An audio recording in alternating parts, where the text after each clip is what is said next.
Kamusta po kayong lahat? Yan. Hindi ako, pasensya na, medyo ano yung salamin ko. So po, nakakapanibago po. So, ngayon pa lang ulit ako nakakatayo ulit. So, ako po ay si Brother Wayne. So, 9:26, okay. So, nawala na sa isip ko. Pasensya na po kasi may ubo kasi ako. Last 2 weeks pa kasi yung ubo namin ng mag-ama. Si Ezekiel, actually nagpapahinga pa. Tapos ako medyo nagre-recover pa rin po.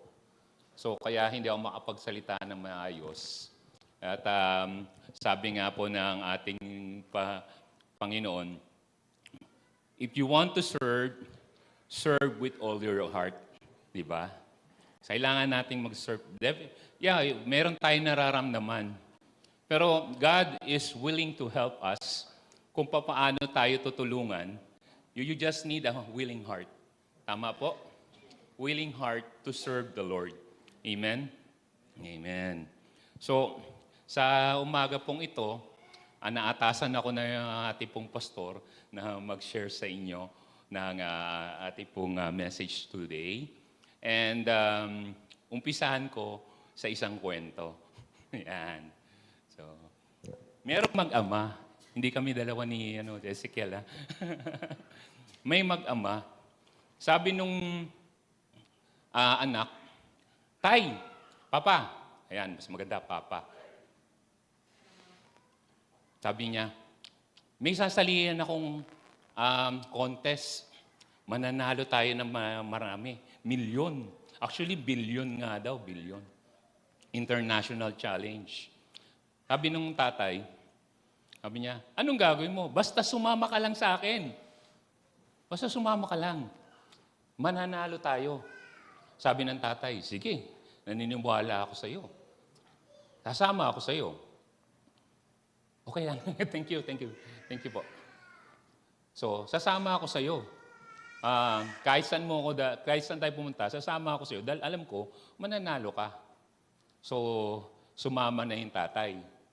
Umalis sila, yung anak may dalang malaking sako. Pagdating doon sa contest, nandoon na. Yung mga contestant international. Taga-India, taga-Europe, taga-China, at ang Pilipinas. Ayan. So, una, nagpunta yung India. Nagdala ng malaking baka. Ang laki, palakpakan ngayon. Kasi ang mananalo, yung lahat malakas na palakpakan eh. Diba? So, sabi, ang laki ng baka.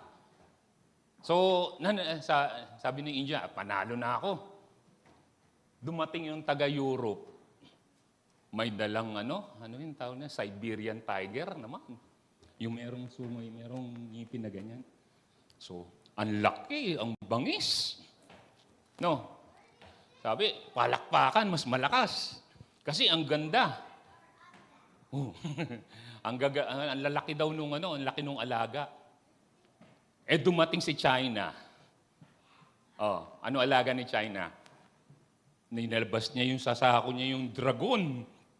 Ayan.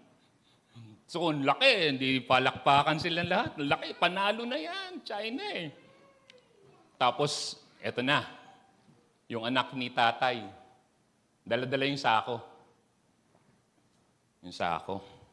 Dala-dala yung sako. Malaking sako Dala na halos kasya tao. So, dala na sako. Pagbukas, sabi ng mga tao, wala na yan, talo yan, wala kami nakikita. Di ba? Wala kami nakikita. Unti-unti, may pumapalakpak. Sa baba, hanggang pataas ng pataas, hanggang sa lahat ng buong doon, nagpalakpakan lahat. Di panalo Pilipinas, No. So, ano yung nasa sako?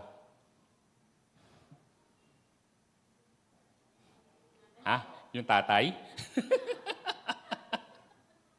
Ano yung nasa ako? Naan nyo? Ha? Pagbukas niya, no? Yung laman ng sako, isang sakong lamok. Di ba? Kaya lahat nagpalakpakan, no? Ganon silang lahat. O, di, panalo si Pilipina sa Pilipinas, di ba? Ang galing ng Pinoy. Akala nyo yung tatay, ano? Pero pansinin natin yon. Pansinin natin. Nakita nyo yung istorya. Yung tatay at yung anak. Yung anak, meron siyang pananampalataya. Meron siyang faith. Na pagkasama niya ang tatay niya, sabi niya, sumama ka lang sa akin, mananalo tayo. Tama? Ano makikita mo yung faith ng bata doon sa tatay? At yung tatay naman, ano yung makikita natin sa tatay? Yung sa papa niya. Yung compassion. Sinamahan niya yung anak niya, alam niya, meron siyang taon paniniwala na mananalo yung anak niya. Alam niya eh. Kasi anak niya yun eh. Tama? Ikaw ba yung anak mo? Yung anak mo, sasabihin mo, huwag ka na sumali dyan, matatalo ka dyan. Huwag mo nang gawin yan, anak, matatalo ka lang dyan. Diba ang hirap sabihin sa anak yon? Instead, ang sasabihin mo sa anak mo, anak, mag-aral ka mabuti. Kayang-kaya mo yan. Yun yung companion at pagtitiwala ng tatay sa anak niya. At yung pagtitiwala na yon ng tatay sa anak niya, ganun din yung pagtitiwala, yung faith ng anak sa tatay. You see, the faith and companion, right, applies to both. Ang ating Panginoon, our God, is willing to lend His hand to us. He's willing to give companion to us. No? But we need the exact faith that God has needed to us. Amen? Hallelujah? Yan. Pakitapik yung katabi nyo. Pakisabi, meron ka bang pananampalataya? Yan. Ano sagot? Ano sagot? Ano sagot? Yeah? Okay. Sabihin nyo, sasamahan mo ba ako? Sige. Di ba? So, ganun ang ating kailangan malaman. That's why I entitled yung ating message is Seen the Unseen. Yan. Seen the Unseen. Okay? Faith that nourishes, compassion that acts. Faith that notices, compassion that acts. No? Nakikita yung pananampalataya mo. Nakikita yung ginagawa mo.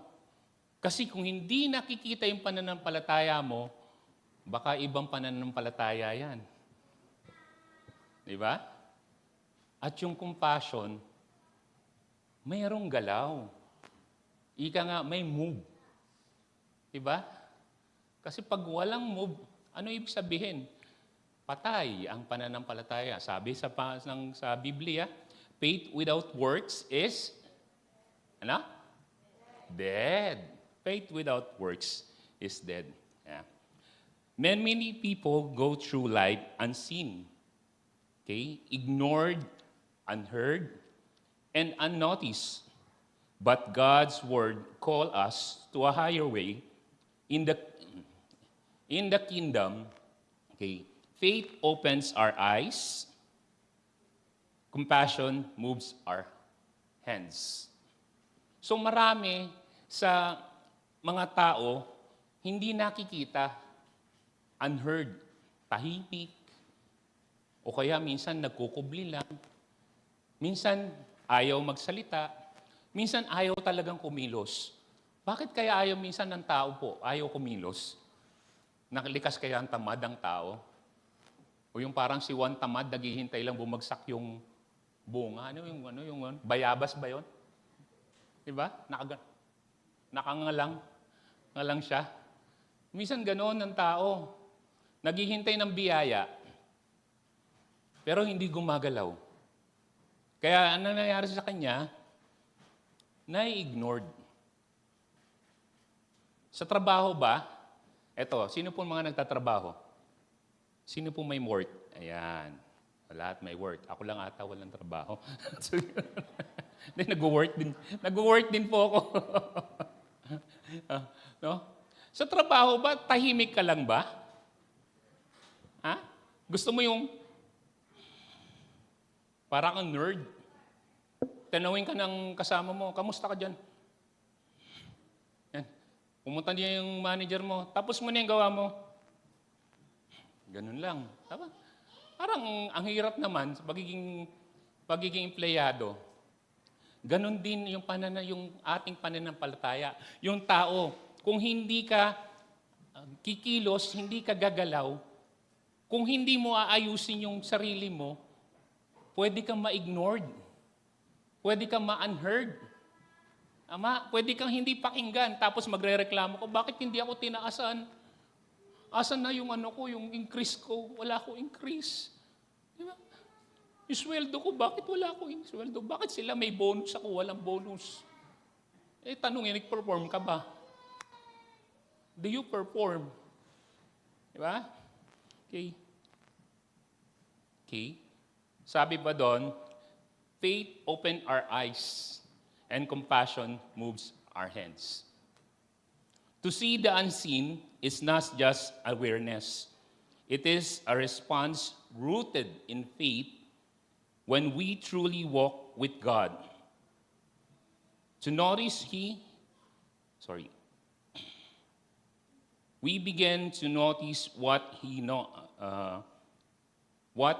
noticed and care, and what He cares about. So kailangan nating makita, hindi lang yung nakikita natin sa sarili natin. Kailangan nating makita yung nakikita ng Diyos sa buhay ng bawat isa sa atin. Amen? Kasi pag hindi natin nakita yung gusto ng Diyos sa buhay natin, yung purpose ng Diyos, hindi makikita. You will be living without purpose, nalakad ka lang ng lakad. Imagine mo yung pathway mo, paikot-ikot ka lang ng ganito, ikot lang ng ikot, ikot lang ng ikot, ikot ka na lang ikot, hanggang sa makarating ka lang dito ulit. Gusto mo makarating doon, o doon, hindi ka naman naglalakad doon. Nandun ka lang sa circle mo. You are not noticing what God wants to do with you. That's why you need to see the unseen. Amen? Amen. So, principles. There's some principles that I'd like to share with you. Principle 1. Okay? Sabi po doon, maliit pala. Faith opens our eyes. Act justly. So, pasensya na po kasi medyo hindi ko nalagyan masyado. Okay? Ng konting mga title or something that wording. It actually helps us see clearly when we walk with God. He reveals the hidden needs around us, injustice, pain, silent struggle. Faith opens our eyes, right? Faith opens our eyes. Faith is not blind. Hindi bulag ang pananampalataya. Sinong maniniwala sa atin na, sino magsasabi sa atin na mananampalataya ako na ang Diyos ay Panginoon ko, pero ang buhay hindi nasa Diyos. Masasabi mo kaya na nananampalataya ka na ang buhay mo ay nasa Diyos, pero the way you show your life is not the way God wants you to be. Kaya, minsan ang sinasabi, faith is not blind. Sabi nga, if your faith is blind, yun ang mangyayari sa atin. If the faith is not blind, it actually helps you to see, what God wants you to be. It actually see kung ano yung estado ng buhay mo ngayon. It actually, you can see kung ano yung nilalakaran mo ngayon. Nasaan ka na ba, kapatid? Yung bang, dati ba nung tinanggap mo ang ating Panginoon, sabi mo, Lord, susunod ako. You still remember nung first time yung tinanggap ang ating Panginoon? You still remember that day? The first day you meet the Lord with your life. The first day you hold His word, His love, you feel His hug to you. Ayun yung kumpanyo ng Panginoon. If we don't feel that way, now, tanungin mo ngayon yung pananampalataya mo.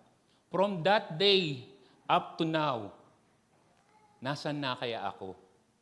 Lord, nasan na ako? Lumalakad pa rin ba ako sa iyo? Nandito pa rin ba ako? Nagsiserve pa rin ba ako, Panginoon, sa iyo? Do I have a same faith before than today? Do I still walk in your path? Do I still see your light? Do I still feel your love? O iba ng pag-ibig yung nasa iyo? Kasi sa sobrang dami yes, as human being, marami tayong nararanasan. Amen. Our daily lives, trabaho, sa pamilya, even me. Sabi ko nga sa Panginoon minsan, sabi ko, Lord, ano ba plano mo? Kasi, sabi ko, tingnan mo ngayon yung aming kalagayan. Dati, sama-sama kami. Ngayon, andito kami dalawa, minsan pupunta doon, minsan ganon. Ngayon, gusto pa ngayon. Nanonood siya. Hello. Ganon po. Even sa atin, sa iba, diba? Sometimes we feel naiwan. Parang naiwan tayo. Parang nawala sa atin yung pag-ibig ng Diyos na nararamdaman mo. Do you feel something like that? Ganun po. Minsan ganun. Dryness. Tama, may dryness tayo. Sabi nga, hindi natin maiiwasan. Pero, God is willing and always there, to hold us and put the light on your faith that you may see the unseen in your life. Because ganun, kung paparati lang nating itataas ang sarili natin, yun yung sinasabi kanina, faith is not blind. Pag ganun ang ginawa natin, mangyayari parang bulag ang pananampalataya mo. Meron bang bulag na pananampalataya? Tanong ulit. Isipin mo kung bulag ang pananampalataya mo. Naniniwala ako. Naglalakad ka ng ganito. Lakad ka, bulag. Maglakad ka nga ng nakapikit. Bumaba ka sa hagdan ng nakapikit. Kaya nyo? Hindi. Baka isang step pa lang, nandun ka na sa baba. Tama? Mahirap maglakad ng nakapikit. Eh sabi ng Panginoon, walk your faith. Walk by faith with the Lord. Eh kung nanay yung pananampalataya mo nakapikit, sige nga, pikit natin yung mata natin. Lahat. Sige nga. Pikit po natin mga mata natin. Try to check. Anong nakikita nyo pag nakapikit kayo? Ha? Wala, di ba? Oo. Sigurado kayong wala? Ha? Nakita mo kami, mahal. Nakapikit ka, mami, nanay. No? So, pag nakapikit ang mga mata natin, wala tayong nakikita. Pero ang Diyos, nasa paligid natin. Remember yung binigay na message ni Pastor nung last, I think 2 weeks from there. Yeah, yung wind. Yung wind. Yung hangin. Yung hangin, it represent God. That's why yung Israel, kahit anong mangyari, may pagkain sila. Kahit anong reklamo nila, may pagkain sila. Andun yung hangin eh. Nagdadala ng pagkain, nagdadala ng biyaya ng Panginoon sa kanila. Gayon din sa buhay natin. Kahit pumikit ka, nandyan ang Diyos. Anong kailangan mong gawin? Buksan mo ang mata ng iyong pananampalataya. Para makita mo kung ano ang naisin ng Diyos sa buhay mo. Kung ano ang gusto ng Diyos na pagawa sa buyo. Kung ano ang gustong gisingin ng Diyos sa pananampalataya mo sa Kanya. Amen? Hallelujah. Meron pong word. Okay? Sabi ni Miles Monroe, solid character will reflect itself in consistent behavior, while poor character will seek to hide behind deceptive words and action. Solid character will reflect itself in consistent behavior. Paano ka magiging solid kung ang inaapakan mo, ang pinangahawakan mo, hindi naman solid? Paano ka magiging solid kung ang sarili mo ba lang ang iniisip mo? Sabi ng Panginoon, I will build my church on this rock. Yung rock tayo, yung Panginoon. Yung church tayo. We need to stand on the rock. And that rock must be our character. Kung ano ang wangis ng Diyos, yun ang wangis natin. Kung ano ang gusto ng Diyos sa buhay natin, yun ang gusto ng Diyos na maging buhay natin. Kaya kinakailangan nating magganon. It reflects behavior. Consistent behavior. Consistent. Hindi yung namamatay-matay. Hindi yung iidlap-idlap. Hindi yung parang pupundi-pundi. Na, di ba ang sakit sa mata nung titignan mo yung ilaw na kukurap-kurap? Subukan yung tumingin doon sa mga kukurap-kurap na yung twinkle-twinkle na ilaw. Tapos tingnan mo ng isang orasyon. Ewan ko lang. Di ba? Ang hirap pag kukurap-kurap ang buhay mo. Pero kung consistent na lumalakad ka sa panawagan ng Diyos, sabi niya, while poor in character, will seek hide behind deceptive words and action. Kasi tinatago mo yung sa sarili mo. Right? Tingin nyo, bakit tayo nagtatago? Tinatago lang kasi natin yung nararamdaman natin. Bigay natin lahat sa Panginoon. And let's see what God wants us to do with our lives. Amen? Amen. Nakukuha niyo po? Amen. Pakitapik po yung mga katabi niyo. Sabi niyo, gising na!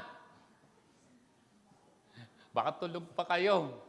Gising na. O baka may mga muta-muta pa. Okay? Principle 2.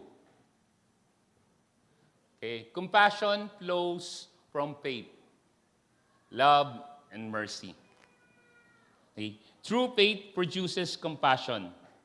When we believe in merciful God, we begin to reflect that mercy to others. Compassion is not weakness. It is evidence of the transformed heart. Okay? Compassion is not weakness. Akala nung iba, pag may compassion ka, mahina ka. Tama ba? O sabihin mo, mabait ka. Ang bait-bait mo. Bakit gano'n, no? Minsan, no? Bait na itong taong to. Laging natulong.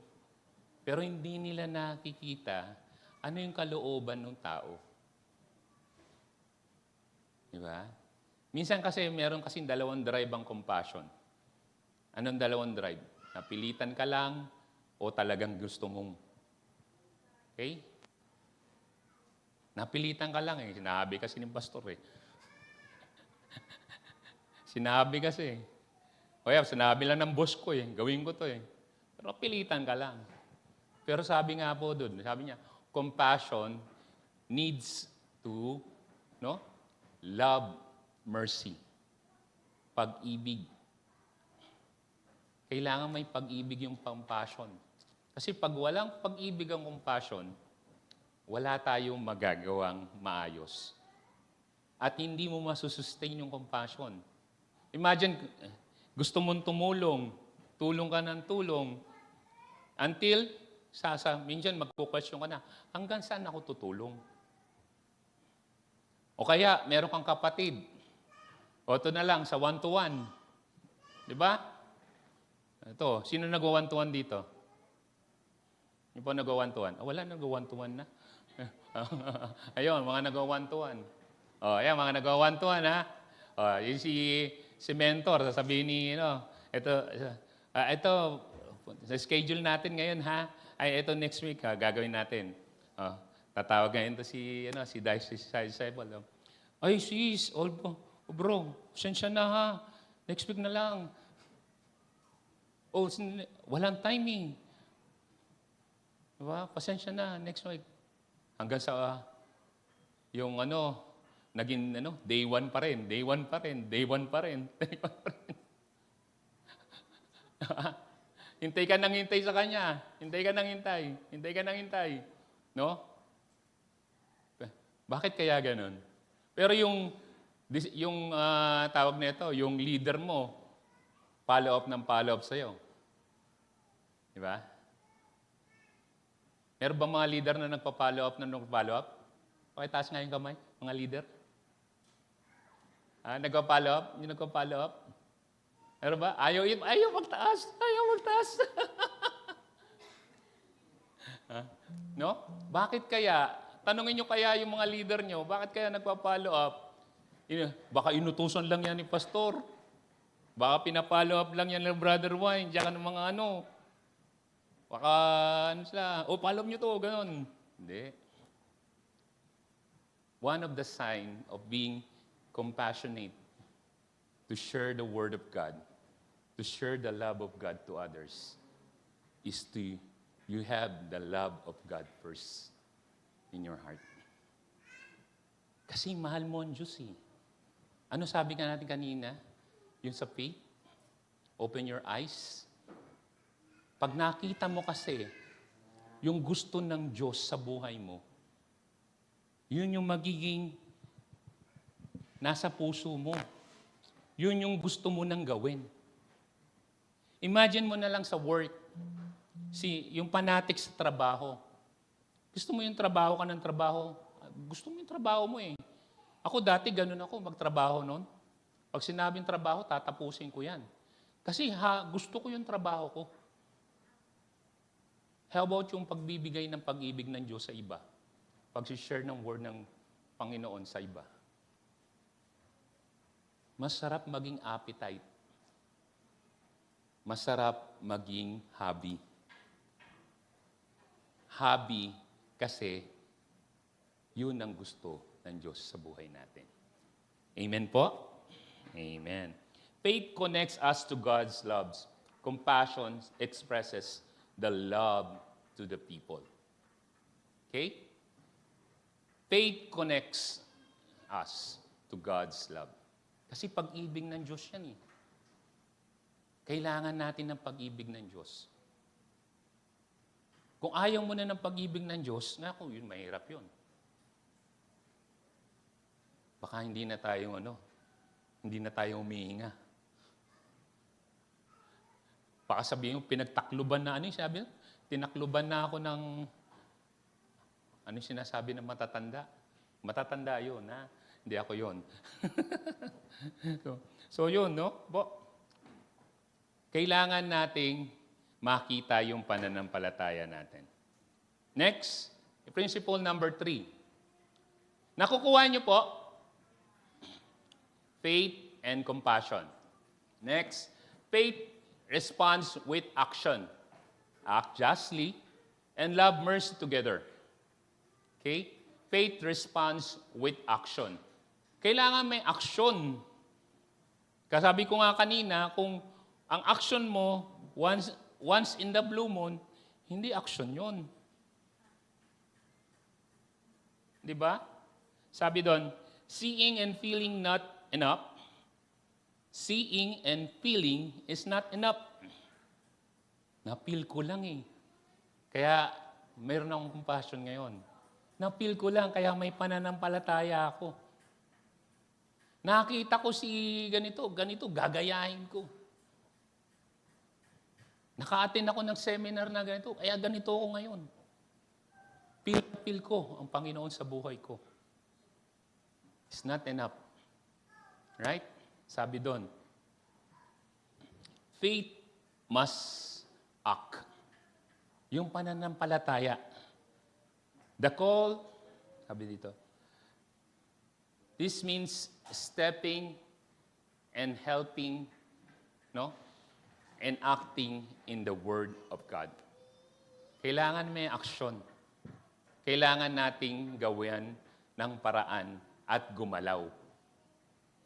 Yan, katulad ninyo ngayon. Gumagalaw pa ba kayo? O iba inaantok na? Pakitapik nga yung katabi nyo. Yan, sabihin nyo, gising-gising. Yan. Ganon. Gising-gising. Kailangan na natin kumilos. Alam mo yung programa dati? Sa TV? Hoy, gising. Tama? Hoy, gising! Minsan kailangan natin yun. Kasi kailangan nating magising sa gustong gawin ng Diyos sa buhay nating lahat. Amen po. At yung pang-apat, medyo bibilisan ko lang po. Principle 4. Humility keeps compassion pure. Walk humbly with God. Faith teaches us to walk humbly. When we help others, we remember that we are also recipient of God's grace. Humility keeps us from pride and remind us that we serve as instrument of God. Yun. Kailangan natin may humility. Kailangan natin ng humbleness. Tama? Kasi pag wala tayong humbleness, anong kabaliktar ng humbleness? Ano? Pride, hambog. Tama ba? Humble eh. Kaso problema yung humble, nagiging hambog. Pride. Tama yun. May fried rice. May fried chicken. Sino may gusto ng fried chicken? Nagutom tuloy ako. No? So, mahirap kung hindi tayo bababa sa salita ng Diyos. Anong kailangan natin gawin? Kailangan natin gawin to humble ourselves. Let's meditate meditate the Word of God. Meditate what God wants us to do. What Him to do to us. Kailangan natin yun. Kasi wala naman tayong magagawa kung wala ang Diyos sa buhay po natin. Amen po? Kahit na anong gawin mo dyan, kahit napakagaling mo pa rin, wala tayo pong magagawa. Kasi ang Diyos lang naman nakakaalam sa buhay natin. Kahit na napakatalino mo pa, kahit pa napakagaling mo pa, kahit pa napakalakas nyo, maaari malakas tayo ngayon. Pero darating yung time, makikita natin yung kahinaan natin.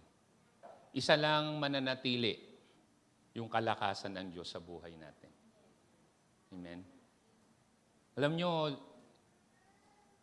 share ko lang, dun sa pinagtatrabahuhan ni Sis Marge, nag-aalaga kasi sila dun ng mga pasyente. Iba dun talagang well-known. Meron pa nga silang dun mga famous, mga general na pasyente. Meron pang yung gumawa ng sikat na sikat yun, yung gumawa ng theme song ng SpongeBob. Nandoon. Pero makita mo yung katanyagan nila dati, ngayon, makikita mo yung kahinaan na nila. Minsan makikita mo, hirap na hirap talaga sila. Hindi na sila dinadalaw ng family nila. So makikita mo, pag nakadepend ka doon sa sarili mo, ito yung pwede nating kahantungan. Ito yung pwedeng kahantungan ng isang tao. You are famous, but until what time, what day, what year, hanggang kailan ka magiging famous? Wala. Until kailan ka magiging malakas? Mga bata ngayon, ang lalakas. Diba? Overnight dito, gigs dito. Diba? Misa nga ako, nasabihan ko yung anak ko, sabi ko, lalabas ka na naman, may ubo ka na nga, lalabas ka pa.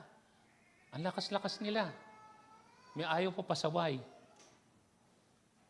Pero it will come a time na manghihina po tayong lahat.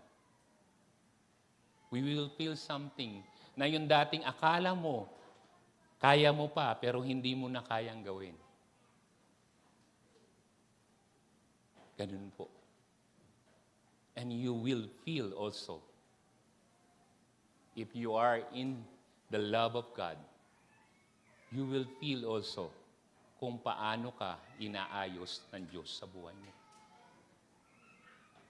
Kung paano mo tinitreat ang Panginoon sa buhay mo nung dati, kung dati binabali-baliwala mo ang Diyos, so makikita mo ngayon kung paano ka tutulungan ng Panginoon. Kung paano mo siya tinitreat dati at inaayos mo ang buhay mo para sa Kanya, makikita mo pa rin kung paano ka hahawakan ng Diyos. Only you need to humble yourself to God. All you need is to say, God, I cannot do. Wala akong magagawa kung wala ka sa buhay ko. Amen? Kuha niyo po. The last principle. Seeing the unseen reflects God's heart. Ano ba yung kalooban, yung gusto ng Diyos sa buhay mo? Marami sa atin, minsan nawawalan ng pag-asa. Sabi nga doon sa kanta, ano yan? Sa bawat dahon ng aklat ng buhay, bakas ng luha ang tumatangay, nanlulumo, nalulunghay, hanap ay tanging gabay. Diba? Sa piling mo'y hindi mabibigo. Buhin ko lang ng konti. Minsay nanlalamig na rin ang araw. Ihip ng hangin may giniginaw.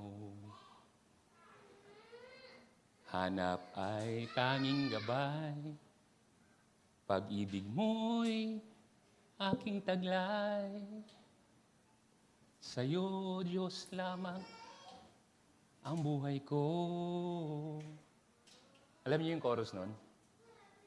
Sabi niya, kahit magunaw man ang daigdig, lisanin man ng initang mundong nanlalamig, kahit na lumakat sa daang hangganan ay bangin. Ikaw pa rin, O Diyos, ikaw pa rin. Pag-ibig mo'y hindi magwawakas. Kalinga mo, O Diyos, ang siyang magbibigay lakas. Sa anumang panganib, ginintuan ang iyong pagliligtas. Pangatag at tiyak, itatawid mo sa landas. Itatawid mo sa landas. Amen, di ba? Hindi, actually, naisip ko lang kasi kinakanta ko parati yan. Sa tuwing nakakapil ako nung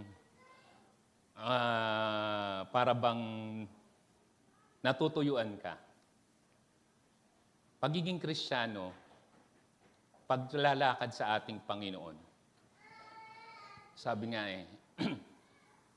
hindi habang naglalakad kay masigla ka, full tank ka parati ng gasolina, no? Lalo ngayon, mahal ang gasolina, di ba? Hindi lagi ganun. Hindi ka laging malakas. Aminin natin yan. Ang kalakasan mo lang nasa Panginoon, parati. Ang kalakasan natin, yung saan ka hahawak. Kanina pinapikit ko kayo kanina, di ba? Wala kayong nakita. Isipin nyo, nakapikit ka, wala kang makita. Pero itaas mo yung kamay mo. Sino sa tingin mo ang hahawak sa iyo? Sino ang hawak sa buhay mo? Taas mo lang kamay mo. Kahit wala kang makita, doon sa sinasabi mong pananampalataya mo, Lord, Lord, yung hindi ko makita kung saan ako eh. Pero ito ako, tinataas ko yung kamay ko sa iyo, alam ko hahawakan mo ko. Alam ko, tatanganan mo yung kamay ko, igagabay mo ko. Kahit na yung hindi ko makita yung daan, kahit na sabi nga, sa bawat daan ko, maraming panganib, Lord, ikaw pa rin yung hahawak sa akin eh. Kasi yung pag-ibig mo, ang halam kong hahawak sa buhay ko. Amen. Hallelujah. Okay, last na po. Tapos na. Okay, for my conclusion po, okay, seen the unseen is more than a message. Okay? It's a lifestyle. Kailangan maging lifestyle natin to. Kailangan makita natin yung dapat makita na gustong ipagawa ng Diyos sa buhay natin. Faith opens our eyes. Compassion fills our hearts. And action fulfills God's will. And when we truly walk with God, we cannot ignore the unseen.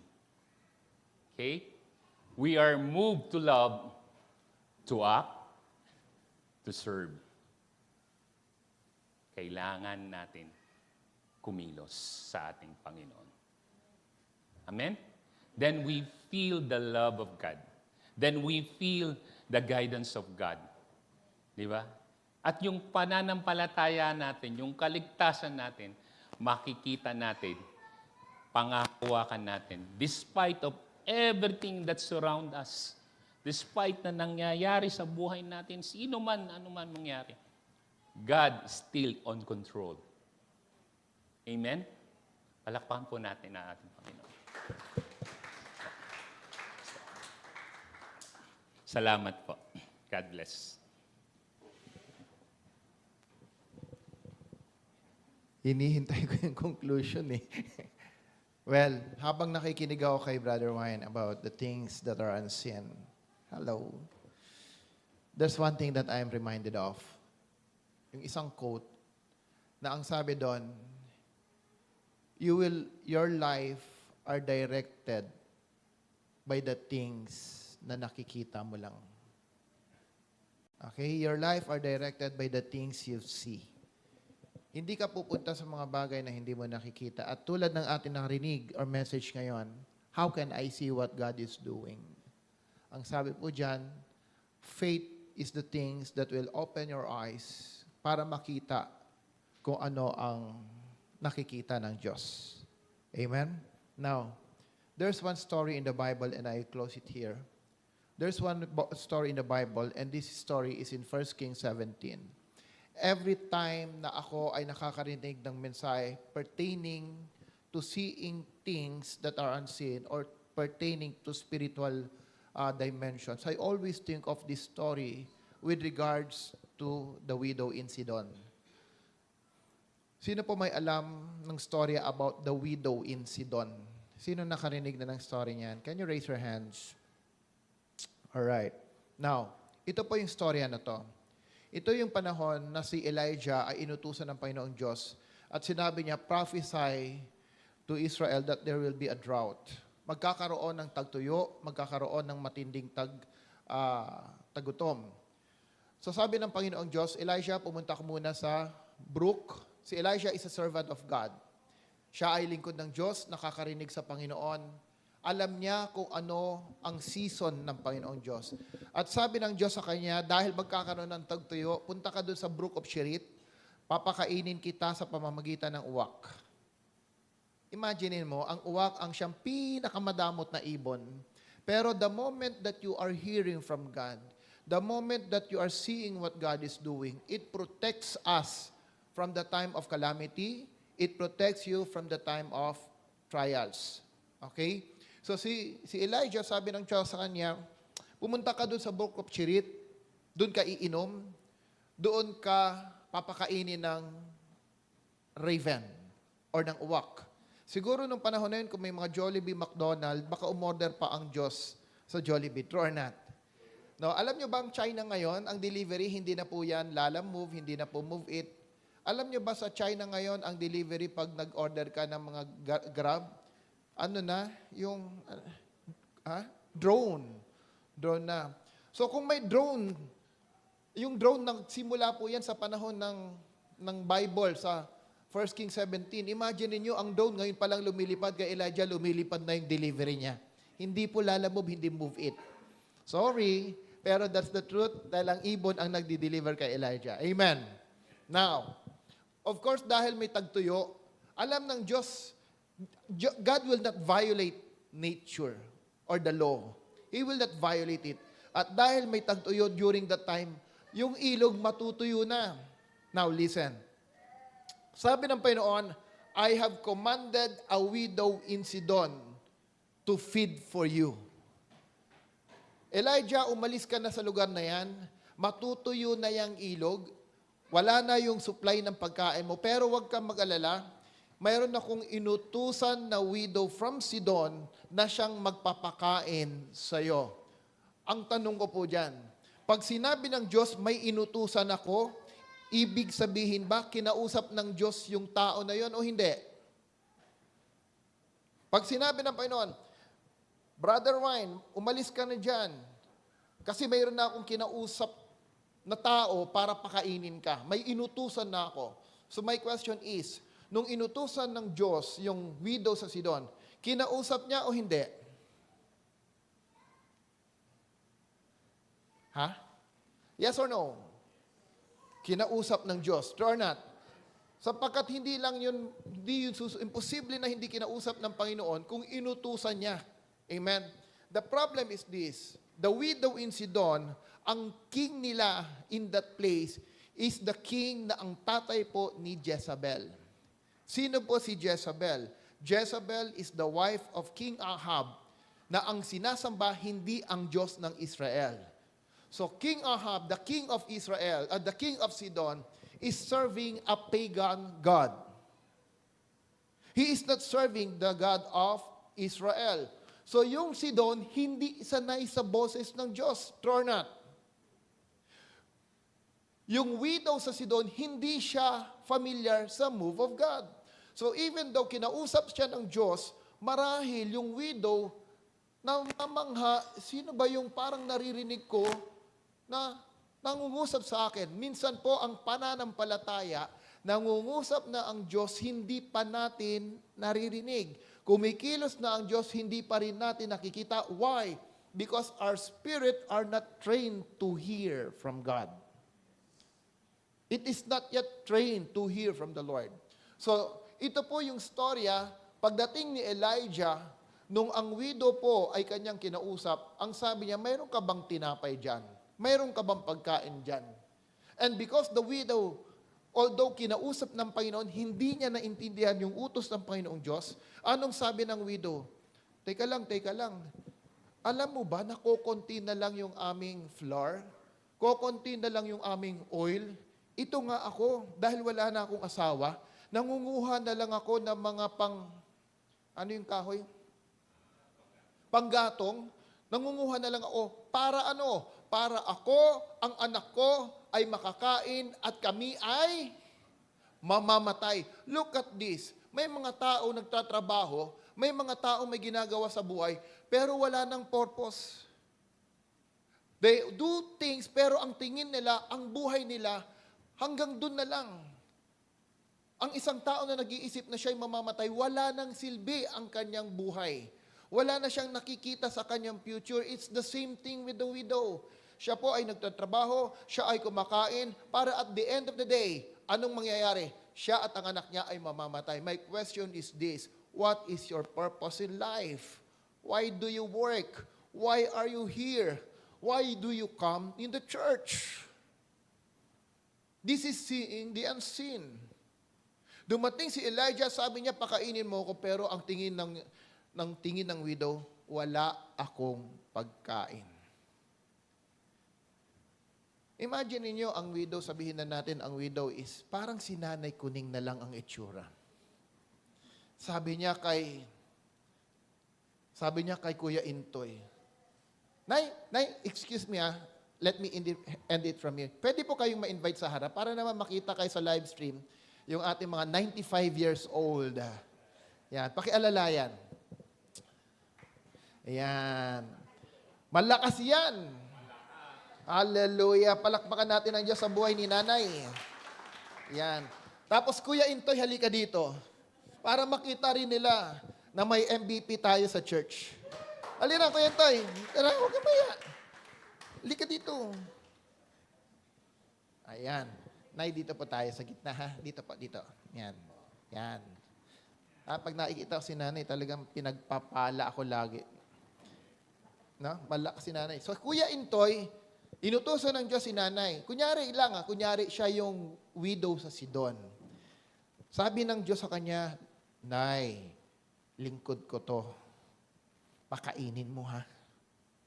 Pakainin mo. Pero si Nanay, dahil hindi siya sanay sa boses ng Diyos, ang tingin niya sa sarili niya, mahina na, wala nang pagkain. Dumating si Kuya Intoy. Ang lakas-lakas, ang laki-laki. Kita niyo naman. Sabihin mo nga, Kuya Intoy, sabihin nga, Nay, pakainin mo ako. Nay, pakainin mo ako. Huwag kami, ha? Nay, pakainin mo ako. Nay, pakainin mo ako. Imagine niyo, isipin niyo, ganitong kalakas na tao, ganitong kalaking tao, ang sabi niya kay Nanay, Nay, pakainin mo ko. Eh, sabi ni Nanay, wala nga eh. Wala nga ang tinapay, wala nga pang-ihaw, wala nga tubig, wala nga langis eh. Tignan mo naman itsura ko. Nakikita mo itsura ni nanay? 95 years old na. Pero sabi, sagot ni Kuya Intoy, Nay, pakainin mo ako. Nay, pakainin mo ako. ano ang mararamdaman nyo kay Kuya Intoy? Ano mararamdaman nyo? Walang kang puso. Ha? Wala kang puso, ang laki ng tao. Kukunan mo ng pagkain. Si nanay, hindi ka ba nahiya? Baka sa panahon natin, Elijah, maghanap buhay ka ba? Elijah, true or not? Let's be human. Let's be natural. True or not? Diba? Let's be natural. This is how we respond to faith. This is how we respond. If we don't see what God is doing, hindi mo makikita na may ginagawa ang Diyos sa buhay ni nanay, pero mas nakikita mo yung kondisyon ni Kuya Paul na bakit ka nangihingi? Ang lakas-lakas mo, hindi mo alam, may purpose ang Diyos. Why? Gustong iligtas ng Diyos sa kamatayan itong pamilya na to. Dahil ang ginagawa nila, kumakain sila, pero parehas sila ng kanyang anak na ang iniintay lang ay kamatayan. Parang ang tingin natin kay Kuya Intoy, manlalamang. Walang puso. Sample lang ha. Walang puso. Di ba? Salamat Kuya Intoy. Salamat po nanay. Gusto ko lang ma-visualize nyo. Gusto ko lang makita nyo. Why? Sapagkat napakahalaga ng discipleship sa pagkakataon na ito. Napakahalaga na mayroong nagwa one-to-one sa'yo. Napakahalaga na may small group. Dahil kung walang nagdi-disciple sa'yo, kahit kailan, hindi mo makikita ang ginagawa ng Diyos. Kahit attend ka ng church, kahit sabihin mong mahal na mahal mo ang Panginoong Diyos, pag hindi mo inalaw ang sarili mo na mayroong magbabanat sa iyo, may magi-stretch sa iyo, hindi mabubuksan ang mata mo para makita ang ginagawa ng Diyos at gagawin ng Diyos sa iyo. Prayer is not the answer. No. Because the instruction of Jesus, disciple the nation.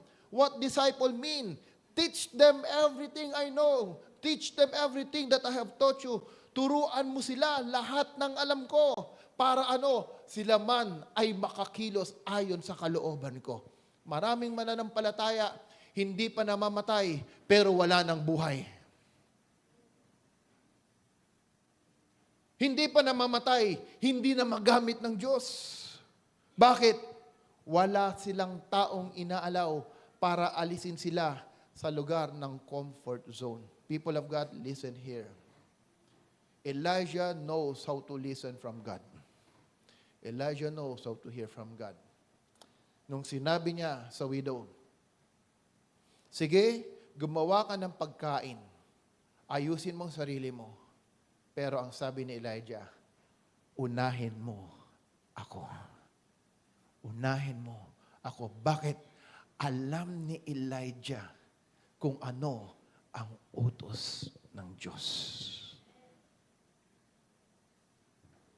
At pagbabasahin niyo pong storya, sabi ng salita ng Diyos, hindi naubos ang pagkain ng widow at ng kanyang anak. Hindi ka uutusan ng Diyos na hindi mo niya ipro-provide ang supply niya para sa iyo. Amen? Harapit mo, sabi mo sa iyong katabi, nakita mo na.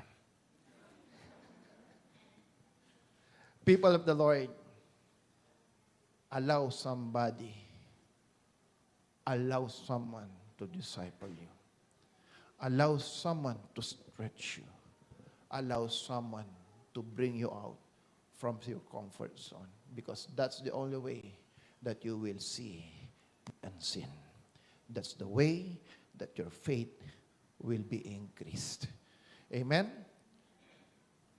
Sadly, Hindi nga naubos yung pagkain ng widow. Pero look at this. Dahil nabitawan na niya ang salitang mamamatay. Ano po nangyari? Hindi nagtagal na matay ang anak ng widow. Be careful on what you speak. Be careful on what you say. It may not happen to you, but your next generation will suffer what you planted in the Spirit.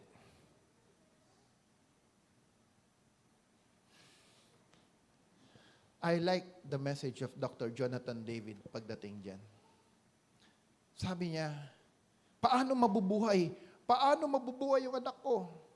Nakita ni widow, the same man that God used to provide is the same man God will use to revive His son.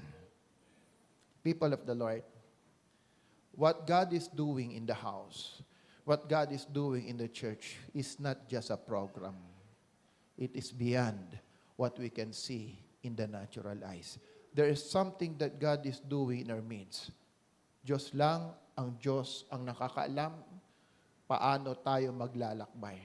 But one thing I do believe, you and me, tayo nandito because God has brought us together in this house to build something, to build a vision, to encourage and build everyone. Hindi lang ikaw mananampalataya na hindi ka lang Kristiyano, but within your spirit, you know, you are sons and daughters of the kingdom.